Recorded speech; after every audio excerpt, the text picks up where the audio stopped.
کروں گا. لعنت ہے یا رسول اللہ کس پر لعنت ہے؟ کون ہے بدنصیب جس پر اللہ لعنت کرتا ہے؟ کون ہے وہ حرمہ نصیب کہ خدا کی فٹکار اس پر ہوگی؟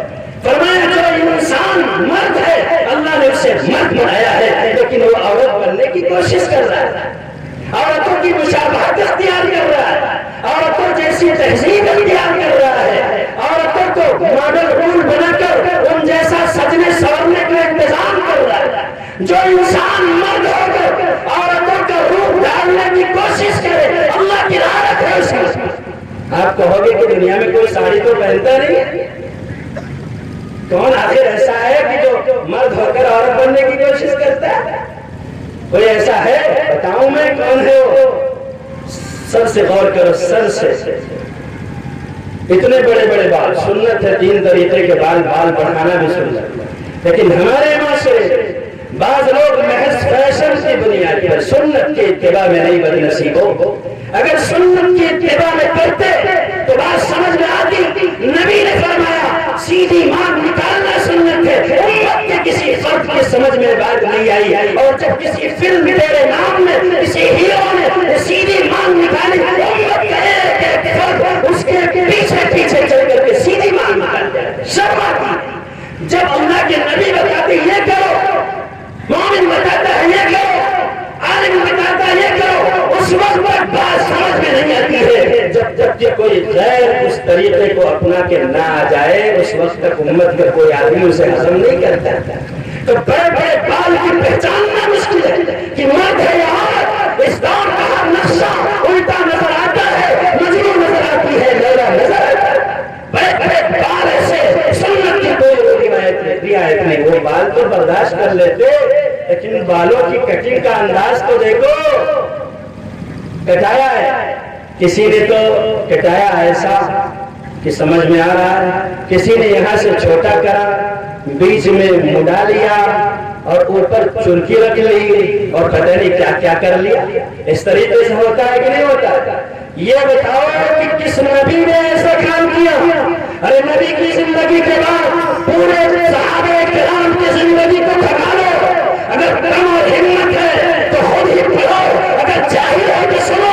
صحابہ کرام کے بعد تابعین کا قافلہ گزرا ہے, تابعین کے بعد تابعین, ائمہ مجتہدین, بزرگان دین, امت کے بہترین طبقے اور بہترین دور کے لوگوں نے کسی ایک نے اس طریقے سے بال کٹنگ اور انداز اختیار نہیں کیا. یہ کتوں کی طرح ہے, بعض لوگ کہتے ہیں خنزیر کی طرح ہے, خنزیر کی طرح اپنے بالوں کا ماڈل بنانے والوں زمین پر کامیابی مل جائے گا. گھر گھر کا فیشن ہے. جا کر کے نائی کی دکان سے جب نکلتا ہے بال کٹا کے آتا ہے تو لوگوں کو دکھاتا ہے کہ میں نے بڑا تیر مارا, ذرا دیکھو چہرہ بندر کی طرح لگ رہا ہے, دیکھو تو پھٹکار برس رہی ہے, اللہ کا عذاب اس کی طرف متوجہ ہے. اگر انسان کی آنکھیں کھلی ہو تو محسوس کرے گا جیسے اس کے سر پر کسی نے چوٹے برسائے. اور لعنتی آدمی بہت خوش ہو کر کے آ کر کے آئینہ دیکھتا ہے, کبھی اس طرح کہ دیکھو میں نے بڑا اچھا کام کیا. کس کو دیکھا؟ نبی کو دیکھا تھا اس نے, صحابہ کو دیکھا تھا, تابعین کو دیکھا تھا, نہیں کس کو دیکھا تھا؟ ارے فلم میں ناچنے والے اور گنڈے جو پیسہ بٹورتے ہیں اپنے جیب میں اور ایمان خراب کرتے ہیں ہمارا, جو ہماری بہنوں اور بیٹیوں کی عصمت کا سودا کرنے والے سوداگر, دین کے پکے ڈکیت اور اسلام کو بدنام کرنے والے اور احسن اور قرآن طریق ہے, ان کے طریقے کو دیکھتا ہے کہ انہوں نے ایسا کیا تو ہم بھی ایسا کریں. تو کرو بھائی ایسا.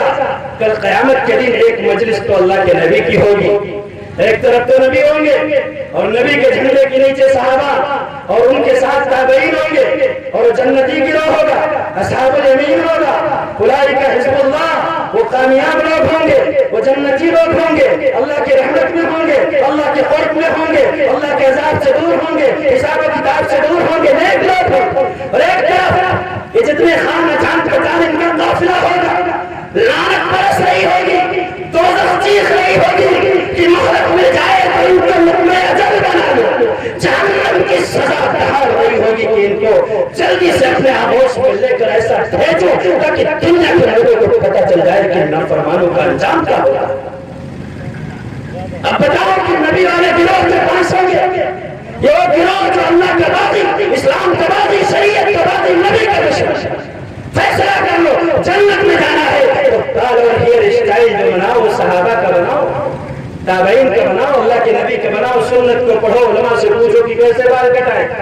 یہ طریقہ مناسب نہیں ہے، یہ بزدلوں کا طریقہ ہے۔ نام لیا نبی کا اور کام کر رہے جو شیطان بھی نہیں کر سکتا۔ سمجھاؤ انہیں، اگر کوئی نہ مانے تو جوتے برساؤ، گھروں سے نکالو۔ یہ جب اللہ رسول کی بات ہے تو اپنے وفادار کبھی نہیں ہو سکتے۔ یہ لاکھ کے بھوت ہیں، کبھی بات سے ماننے کو تیار نہیں ہو سکتے۔ جو چیز اتنی خطرناک، ایسی خطرناک برائی کہ جس کے کرنے سے آخرت تباہ ہو جائے، ایسی برائی کرنے کے بعد آیا ہے اور سوچتا ہے کہ لوگ ہماری تعریف کریں گے، ہمیں داد و تحسین سنوا دیں گے۔ شرم کرو مسلمانوں، یہ یہودیوں عیسائیوں کا طریقہ ہے۔ نبی نے فرمایا اس انسان پر اللہ کی لعنت ہے جو غیر کا طریقہ اختیار کرتا ہے۔ فرمایا عورتوں کی مشابہت اور کہاں اختیار کرتے ہیں بھائی؟ اگر عورتوں کی مشابہت نہیں اختیار کرتے ہو تو آج کے جوانوں کے کان کو تو دیکھو، کسی نے فلم میں کان میں سوراخ کرا لیا، اب لگے سارے کے سارے واہ واہی لوٹنے کی بھائی ہم بھی سوراخ کروائے۔ ہو رہا ہے کہ نہیں ہو رہا ہے؟ اور یہ لت اتنی خطرناک ہوتی چلی جا رہی ہے کہ اب مسجدوں کی صفحے اولا میں ایسے لوگ نظر آتے ہیں جن کے کانوں میں سوراخ۔ کانوں میں سوراخ کون کراتا ہے؟ مرد کرایا کرتے تھے۔ آپ نے کبھی کسی مرد کو کان میں سوراخ، پہلے ناچنے واچنے والے کی بات تو دور کی ہے، ان کو تو چھوڑو، لیکن کسی غیرت مند شریف انسان کی زندگی کا ریکارڈ کھلا لو کہ اس نے اپنے کانوں میں سوراخ کرایا۔ سوراخ کرانا عورتوں کی عادت ہے، عورتوں کا شیوا ہے، عورتوں کا طریقہ ہے، عورتوں کی تہذیب ہے، عورتوں کے لیے سنت ہے۔ تو اگر وہ کرائیں تو ان کی تہذیب، لیکن ان کے علاوہ کوئی دوسرا کرائے تو عورت کی مشابہت اختیار کرتا ہے۔ اور جو انسان عورتوں کی مشابہت اختیار کرے وہ لعنتی ہے، لعنتی۔ لہذا ہر انسان کو دیکھو جب کانوں میں سوراخ ہے تو کہو کہ تو عورت بننے کی کوشش کرتا ہے، تیرے اوپر اللہ کی لعنت ہے۔ تو اللہ کے غضب کو ساتھ ساتھ لیے پھر رہا ہے بدنصیب، توبہ کر لے، ورنہ دنیا میں سزا ملے گی تو اللہ کے عذاب کا چولا صرف فرعون تیرے باپ کے لیے نہیں ہے بلکہ ہر انسان کے لیے ہے جو خدا کا نافرمان۔ کانوں میں سوراخ کرا لیا، اب خالی کان نہیں بلکہ اس میں کچھ پہنتے بھی ہے۔ شرم آنی چاہیے، تمہارا زیور تمہاری مردانگی ہے۔ آئین جہاں بندہ حق ہوئی و بے باکی، اللہ کے شعر کو آتی نہیں روباہی۔ تم مرد ہو، مردوں کا کردار نبھاؤ، اور مردوں کا کردار یہ ہے کہ 5 ٹائم تم مسجدوں میں دکھو۔ مردوں کا کردار یہ ہے کہ اللہ کے علم کو بلند کرو۔ مردوں کا کردار یہ ہے کہ پتن کے دور سے دور رہو۔ مردوں کا کردار یہ ہے کہ تمہارے ہاتھوں میں تیز اور ڈنڈا نہ ہو۔ مردوں کا کردار یہ ہے کہ گلی ڈنڈا تمہارے ہاتھوں میں نہ ہو۔ مردوں کا کردار یہ ہے کہ رات تاریخ ہو تو مسلح پہ جا کے پڑھ جاؤ۔ مردوں کا کردار یہ ہے فجر کی نماز کے بعد تم قرآن کریم کی تلاوت کر رہے ہو۔ مردوں کا کردار یہ ہے کہ اپنے گھر سے بے حیائی کو نکالو۔ یہ مردوں کا کردار ہے۔ اگر تمہارے کانوں میں سوراخ لگا کر کے اس کے اندر زیور پہنتے تو مرد نہیں بلکہ اور ایسے انسان کے ساتھ رہنا میں سمجھتا ہوں خطرے سے خالی نہیں ہے۔ ایسے انسان کے یہاں کھانا پینا خطرے سے خالی نہیں ہے۔ صحبت سالے تورا سالے کنر، صحبت تالے تورا تالے کنر۔ اچھوں کے ساتھ بیٹھو گے اچھے بنو گے، سٹوریوں کے ساتھ بیٹھو گے تو سٹے ہی لگاؤ گے۔ یہ اصول ہے شریعت۔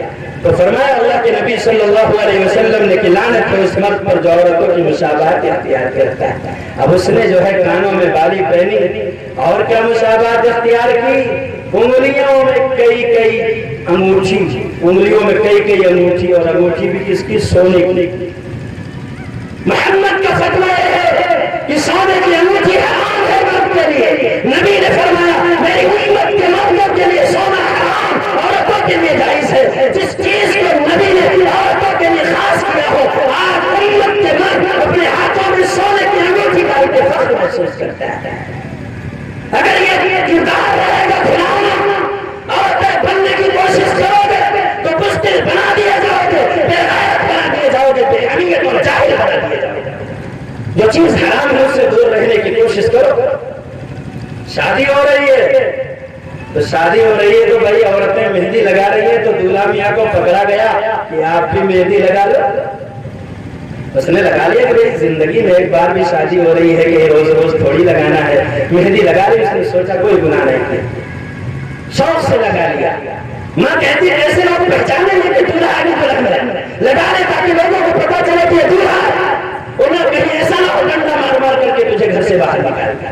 ماں نے مجبور کیا کہ تجھے مہندی لگانی ہے اور دوہے نے بڑے فخر کے ساتھ مہندی لگایا. تم جانتے ہو اللہ کے نبی جناب رسول اللہ صلی اللہ علیہ وسلم کی مجلس میں ایک عورت آئی, پردے کے اندر کھڑی ہے, انہوں نے ہاتھ بڑھایا نبی کی طرف. اللہ کے نبی نے دیکھا اس عورت کے ہاتھ میں مہندی نہیں تھی. فرمایا لا ادری ایت المراکن رجل, مجھے پتہ نہیں کہ مرد کا ہاتھ ہے یا عورت کا ہاتھ ہے. اللہ کے نبی کا مقصد یہ تھا کہ اگر تو عورت ہے تو اپنے ہاتھوں میں مہندی لگایا کر, ناخنوں میں مہندی لگایا کر. گویا کہ نبی نے مہندی کو خاص کر دیا عورت کے ساتھ. اب اگر کوئی مرد مہندی لگاتا ہے, ناخن میں لگائے, ہتھیلی میں لگائے, پیر میں لگائے, وہ انسان صرف سر میں لگانے کی اجازت ہے. وہ انسان عورتوں کی مشابہت اختیار کرتا ہے. جو عورتوں کی مشابہت اختیار کرے وہ لعنتی ہے, جو لعنتی ہے جہنمی ہے. یہ خدا کے رسول سے فرمایا. تو زندگی کے ہر شعبے میں غیروں کو خالی کرتے کرتے نہیں تھے.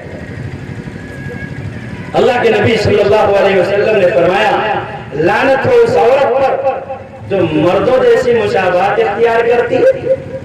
اب مردوں نے تو ٹی شرٹ پہنا, جینس پہنا, حالانکہ ان کے لیے بھی بہت زیادہ افضل اور مستحب تو نہیں تھا, لیکن جائز چلو کر دیا. لیکن مرد بہرحال مرد ہوتا ہے, اس کا شکل الگ ہے, اس کی رہن سہن الگ ہے, چال چلن الگ ہے. آج اس دور کی امت کی بچیوں نے زندگی کی تمام شعبوں میں مردوں کی نقصانی شروع کر انہوں نے اپنے بال چھوٹے کرا لیے, جبکہ عورتوں کے لیے بڑے ہوئے بالوں کو کترنا کاٹنا حرام ہے. جس طریقے سے مرد کے لیے عورتوں جیسے بال رکھنا جائز نہیں ہے, ایسے عورت کے لیے مردوں کی طرح بال کو کاٹنا بھی حرام ہے. لیکن کاٹے جا رہے ہیں, کاٹنا ہے انہیں تاکہ مرد دکھے, مردوں کے شانہ بشانہ چلے, عصمت کے سودا کرے, اپنی عزت کو لٹوائے, مردوں کے ساتھ کھڑی ہو. فرمایا نبی نے اگر مردوں کی مشابہت اختیار کرتی تیرے اوپر اللہ کی لعنت ہے, خدا کا غضب پھٹکار ہے. لیکن اختیار کر رہی ہے یہی نہیں بلکہ جنس بھی پہنا, شرٹ بھی پہنا. بچے پڑھا کرتے تھے نا, پیاری ماں مجھ کو تیری دعا چاہیے, تیرے آنچل کی ٹھنڈی ہوا چاہیے. اگر ماں کا آنچل ہے تو سر سے غائب ہے اور سرے سے غائب ہے. اب جو جنس پہنے گا, شرٹ پہنے گا, وہ آنچل بھلا کیا رکھے گا؟ تو یہ تو معمولی گناہ ہمیں لگتا ہے, معمولی جرم لگتا ہے, لیکن خدا پاک کی قسم اتنا خطرناک ہے, اتنا خطرناک ہے. ایک گناہ ہماری پوری زندگی کے تمام اعمال کو منیمیٹ کرنے کو کافی ہے. اللہ کے نبی صلی اللہ علیہ وسلم کی بیوی حضرت عائشہ صدیقہ رضی اللہ تعالی عنہا ہے. ارے سن رہے ہو نا میری بات کو, ابھی اتر رہی نا حلق کے نیچے, وہ بہت مختصر ہے, تھوڑی سی رہ گئی, بس تھوڑی سی ہضم کر لو. تو ایک عورت کو دیکھا جمائے ہوئے آ رہی ہے. کیسے جمع رکھا ہے؟ جیسے کوئی مرد جوتا پہنتا نہیں ویسے اس نے جوتا پہن رکھا ہے. جیسے آج آپ نے دیکھا ہوگا بعض عورتیں بائک چلاتی ہیں نا بہترین انداز میں, اور ہر مرد انہیں دیکھتا ہے جیسے کوئی اشتہار لگا ہو کہ مجھے غور سے دیکھو, لکھا ہو, ایسا لگتا ہے. دیکھتا ہے کوئی بائک چلا رہی نا محترمہ, تو اللہ کے نبی کی بیوی حضرت عائشہ صدیقہ نے دیکھا کہ اس نے جوتا پہن رکھا ہے اور اس کا اسٹائل مردوں کی طرح ہے. تو حضرت عائشہ کے سامنے جب عورت آئی, انہوں نے حدیث سنائی کہ نبی نے فرمایا وہ عورت جو مردوں جیسا حلیہ اختیار کرے اللہ کی اس پر لعنت ہے. اس کو تلقین کی, اگر تو خدا کے قہر اور غضب اور پٹائی سے بچنا چاہتی ہے اپنے جوتے کو اتار لے, جیسا عورتیں پہنتی ہیں اس طریقے سے جوتا پہن کر اس کو روکا. لیکن کس کو روکو گے آپ؟ تمام عورتیں تو مرد بن گئی ماشاءاللہ. ایک اسٹیڈیم میں دو لوگ بیٹھے ہوئے تھے, ایک جوان ایک بوڑھا تھوڑا سا. تو ایک صاحب نے بوڑھے سے کہا کہ جناب والا محترم یہ بتائیے کہ آپ کہاں کے رہنے والے, کہاں کے رہنے والے؟ تو کیا جواب دیا, میں رہنے والا نہیں بلکہ رہنے والی ہوں, یعنی پہچانا نہیں ہوئی. اچھا یہ آپ کے صاحبزادے محترم جو بیٹھے ہیں یہ کیا کرتے ہیں؟ کیا یہ صاحبزادے نہیں, یہ شہزادی ہیں ہماری. میں کہتا ہوں شہزادی کیا ہوگی, حرام زادی ہوگی. تبھی تو پہچاننے میں نہیں آ رہی تھی کہ مسلمان ہے, غیر مسلم ہے, مرد ہے, عورت ہے, کچھ پتہ نہیں. ایسے زندگی, ایسا طریقہ, اور اس طریقے کا انسان نے کردار بنایا کہ آج سرے سے پہچاننا مشکل ہو رہا ہے. اللہ کے نبی صلی اللہ علیہ وسلم نے بتایا تھا کہ دیکھو عورت بن کر زندگی گزارے، لیکن آج تمام عورتیں مرد بن گئی، برقع سرے سے نائب، فرمایا تھا گھروں میں رہو، گھر سے باہر نہ جانا، مرد کا کام ہے گھر سے باہر جانا۔ اس نے کہا مرد نوکری کرتا ہے تو ہم کیوں نہیں کر سکتے؟ تو جاؤ بھائی نوکری کرو، تو پھر تم ہی چھیلنا۔ مرد آ جاتا ہے بیچارہ بچ بچا کے، لیکن تمہارا جب خطرناک قسم کا انجام ہوگا تو اس وقت سر پیٹ کر رونے کے لیے دنیا میں موجود ہی نہیں ہوگی۔ تو گئی گھر سے نکل کے، شریعت میں کہا تھا کہ دیکھو گھروں سے باہر نہ نکلو، قرن فی بیوتکن، ان عورتوں سے کہہ دو کہ عورت اگر ہے تو یہ شمع ہے، گھر کا چراغ ہے، یہ گھر کے اندر رہے، باہر نہ جائے۔ عورتوں نے بہانے بنا بنا کر کے گھر سے باہر نکلنا شروع کر دیا۔ فرمایا تھا اگر ضرورت ہو تو برقع پہن کے جائے۔ اب برقع پہن کے جانے کے لیے کہا تھا، برقع تو پہن لیا لیکن چہرہ کھلا ہوا ہے جیسے چڑے، اتنا میک اپ کر رکھا ہے کہ اگر وہ مچھر نہ ڈنک مار کر کے خون چوسنا چاہے تو بڑی مجاہدے کی زندگی گزارنی پڑے گی، تب جا کر اس کا سوٹ پہنچے گا۔ ایسا میک اپ ڈالی ایسے جیسے شوہر کا خون پی کے آ رہا ہے، پہن رہی ہے پورے بازار میں، اور چہرے سے نہ، وہ چہرے کا پردہ ہے اور وہی اصل معیار ہے حسن و خوب کا، اسی سے پتہ چلتا ہے کہ عورت حسین ہے یا پھوٹنی ہے، کیا ہے، کچھ اسی سے اندازہ ہوتا ہے، لیکن اس کو کھول رکھا ہے عورتوں نے۔ اور بعض تو ایسی ہوتی ہے کہ گھر پہ ہے تو محلے میں تو شہر میں تو اپنا چہرہ ڈھانک رکھا ہے، اور جیسے باہر گئی اور جہاں کوئی جاننے والا نہیں ہے تو وہاں چہرہ کھول دیا۔ مطلب یہ ہے کہ اے اللہ ہم تیرے ڈر کے مارے نہیں پردہ نہیں کرتے، بلکہ معاشرے کے خوف سے، شوہر کے خوف سے، محلے والوں کے ڈر سے ایسا کرتے ہیں۔ ایسی عورتوں کا انجام کیا ہوگا بتاؤ اپنی ماں اپنی بہنوں کو کہ بہت خطرناک نگر پہ چل رہی تھی۔ اور اگر چہرے کا پردہ بھی کیا نا تو ناک کھلی ہوئی ہے۔ ناک کیوں کھلی ہے جانتے ہو؟ کیونکہ اس میں زیور پڑا ہوا ہے۔